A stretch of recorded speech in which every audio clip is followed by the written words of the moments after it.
There are celebrities who live their entire lives in full view of the public, every relationship photographed, every holiday documented, every argument played out in the tabloids. And then there are those rare figures who somehow manage to stand in the brightest spotlight imaginable, while keeping the most important parts of themselves hidden in the shadows. Sir Cliff Richard belongs firmly in the second category. For nearly 3 decades, the man who sold over 250 million records worldwide, who collected a knighthood from the Queen herself, and who became as synonymous with British pop culture as fish and chips in Wimbledon, was quietly managing a completely separate existence away from the cameras. He was, in the truest sense of the phrase, living a double life. And now, piece by piece, the full picture is finally coming together. To understand the man and the secrets he carried, you have to go back to the very beginning. The person the world came to know as Cliff Richard was born Harry Roger Webb on the 14th of October 1940, not in Britain, but in Lucknow, India. His father, Roger Webb, worked for the Indian railway system, and the family lived a relatively comfortable life in a colonial bubble that was already beginning to dissolve around them. Harry grew up in warmth and relative privilege, surrounded by 3 sisters and a grandmother who ran a local school. It was, by all accounts, an idyllic childhood in a world that was about to collapse. As India pushed toward independence, the violence and political upheaval made life increasingly dangerous for British families living there, and by 1948, the Webbs made the difficult decision to leave everything behind and sail to England aboard the SS Ranchi. That 3-week ocean crossing was the first great rupture of Harry Webb's life. He arrived in Britain to find a world nothing like the one he had left. The warmth was gone, the space was gone, and the certainty of a comfortable existence had been replaced by the cramped reality of council housing in Hertfordshire.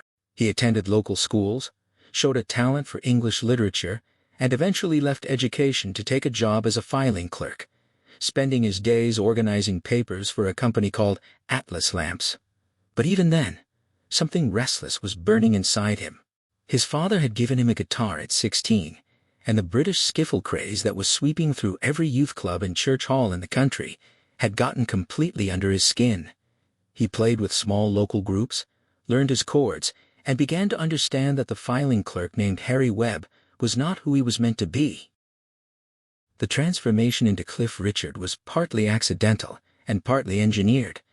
A local promoter suggested the name Cliff because it sounded solid and dramatic, like something chiseled out of rock. A friend added Richard as a nod to the American rhythm and blues wild man Little Richard, whose music was electrifying young British teenagers. With a new name, a backing band called the Drifters, and a record deal secured, the young Cliff walked into a recording studio and changed his life forever. His debut single was originally supposed to be a gentle pop song called Schoolboy Crush, but when the producers heard a raw, urgent track called Move It on the other side of the record, they flipped them around. Move It shot to number 2 in the UK charts almost immediately, and suddenly the press were calling this hip-swiveling, dark-haired boy from Hertfordshire the British answer to Elvis Presley. He was 18 years old and the world was at his feet. The early years of Cliff Richard's career were characterized by a kind of explosive momentum that left almost no room for anything else. The Drifters renamed themselves the Shadows when it emerged that an American group held the rights to that name, and together, they became one of the most successful acts in British music history. Albums, tours, television appearances, and movie roles came in rapid succession. Films like The Young Ones and Summer Holiday, in which Cliff and his bandmates converted a red London double-decker bus into a traveling adventure, made him a genuine film star as well as a pop sensation. He was everywhere, and he seemed to love every second of it. But even in those glittering early years, there were signs that Cliff Richard, the public phenomenon, and Harry Webb, the private person, were 2 very different creatures. The defining moment of his personal life came not in a recording studio or on a film set but in a church. In 1964, Cliff Richard underwent a profound religious conversion and became a committed Christian. This was not a casual or passing phase. It was a transformation that reached into every corner of his existence. At first, He genuinely considered walking away from his career entirely, believing that the vanity and excess of pop stardom were incompatible with the faith he had embraced. He considered retraining as a schoolteacher. It was friends and advisors who convinced him that the two worlds could coexist, and in 1966, he publicly declared his faith on stage at a Billy Graham crusade in London, standing before a massive crowd and announcing that he was a Christian. The reaction was mixed. Some fans were confused, some of the press were dismissive, but Cliff did not waver. His faith reshaped his career in significant ways. He stepped back from the wilder excesses of the 1960s counterculture, avoiding the drug experimentation and sexual revolution that defined the era for many of his contemporaries. He made gospel albums alongside his pop records. He became a vocal spokesperson for his beliefs in interviews and on television, and he built around himself a private life that was structured not around the typical rock star template of affairs, marriages, and scandals, but around something quieter and harder to categorize. For decades, he shared his primary home with his manager, Bill Latham, and Bill's family, describing the arrangement as a kind of extended household that gave him stability and support without the pressures of a conventional marriage. To him, it made perfect sense. To the outside world, it was deeply mysterious. The mystery deepened every time someone asked Cliff why he had never married. The question followed him everywhere for his entire adult life. His answer was always some version of the same explanation, that his career consumed him so completely that there was simply no room left for the kind of commitment that marriage required. He told interviewers that he had been in love, that he had felt the pull of romantic connection, but that every time he had stood on the edge of something serious, his music had drawn him back. He believed, and has continued to believe, that a man fully devoted to his art cannot simultaneously be fully devoted to a wife and family, and that attempting both would have been a betrayal of all three. But there were women, several of them in fact, whose stories shed genuine light on the strange emotional arithmetic that governed Cliff Richard's personal life. In the early 1960s, as his fame was still building, he became deeply attached to a dancer named Delia Wicks, whom he met during a London Palladium engagement. By his own later account, he felt something real with her. But when his career began accelerating faster than he had imagined possible, he ended the relationship with a written letter, a decision that left her devastated and that he would describe in retrospect with a mixture of regret and resignation. Shortly afterwards, he became involved with another dancer, Jackie Irving, during a summer season in Blackpool. This time, the attachment was serious enough that Cliff actually approached his manager to ask a remarkable question: would getting married cost him a significant portion of his fan base? When he was told that marriage might cause roughly a third of his predominantly female following to lose interest, he stepped back from the relationship. Years later, when he told this story in a television interview, the host called him ruthless. Cliff disagreed, arguing that his decision simply proved he had not been in love deeply enough to sacrifice what mattered most to him. The distinction, many felt, made the story worse rather than better. The relationship that attracted the most public attention was his time with the tennis champion and television presenter Sue Barker in the 1980s. Cliff first noticed her at a post-tournament gathering in Brighton, tracked down her phone number, and invited her to a concert at the Hammersmith Odeon. What followed was a genuine romance that included transatlantic telegrams during Sue's professional travels, shared Wimbledon summers, and the kind of sustained attention that Cliff rarely gave to anyone outside his work.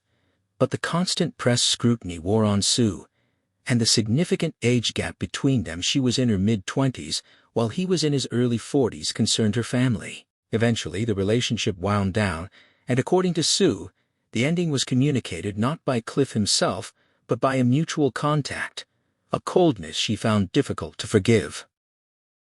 What made the Sue Barker chapter particularly complicated was what came afterwards.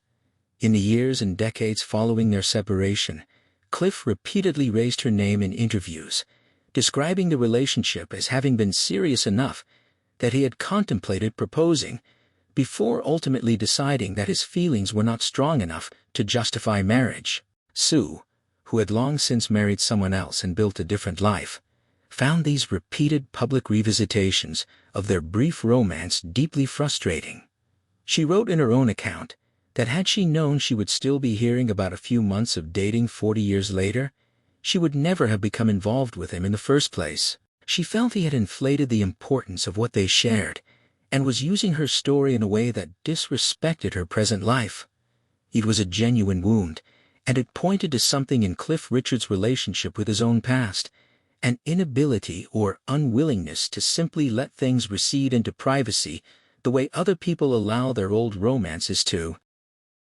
The question of Cliff Richard's sexuality has circled him for his entire adult life.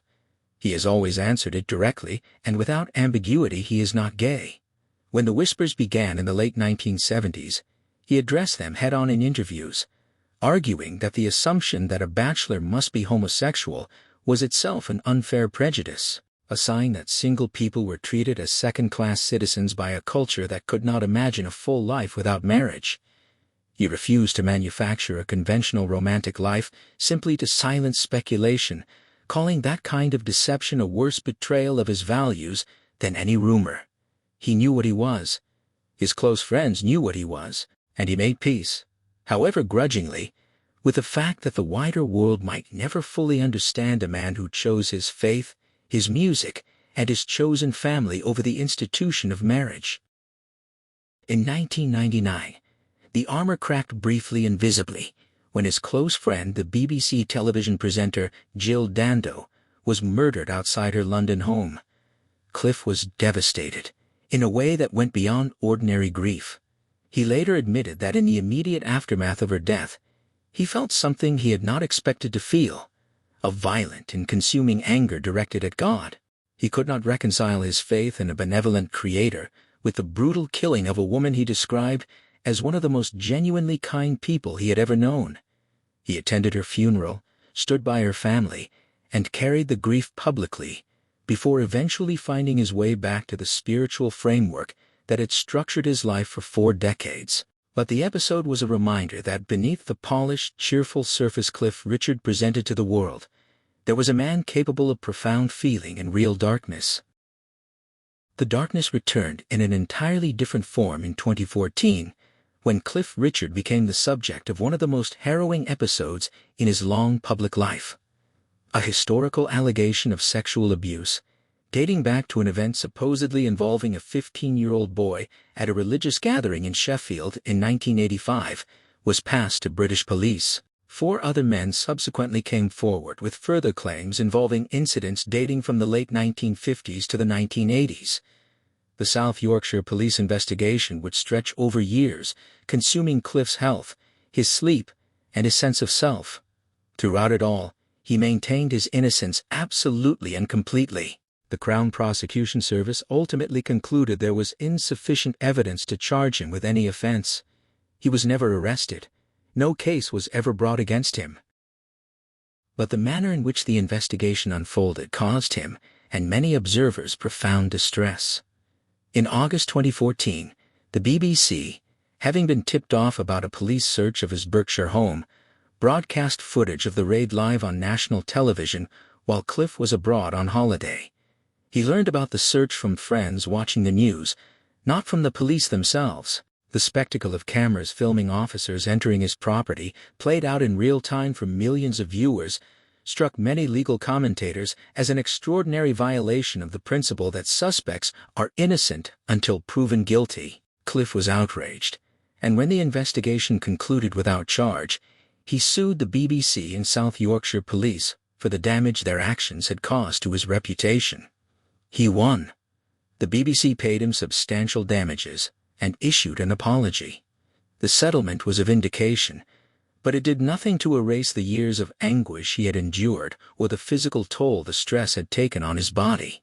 He developed shingles during the investigation, the blisters spreading dangerously close to his eyes. His doctor was blunt. The illness was a direct product of the sustained stress he was living under. Cliff has since become a passionate advocate for changing the law to prevent the naming of suspects in the press before they are formally charged, arguing that no one should have to survive what he survived. The most recent secret to come to light is perhaps the most human of all. In early 2024, while preparing for a major tour of Australia and New Zealand, Cliff Richard discovered during a routine insurance medical examination that he had been diagnosed with early-stage prostate cancer. He kept the diagnosis private throughout the tour, performing for sold-out arenas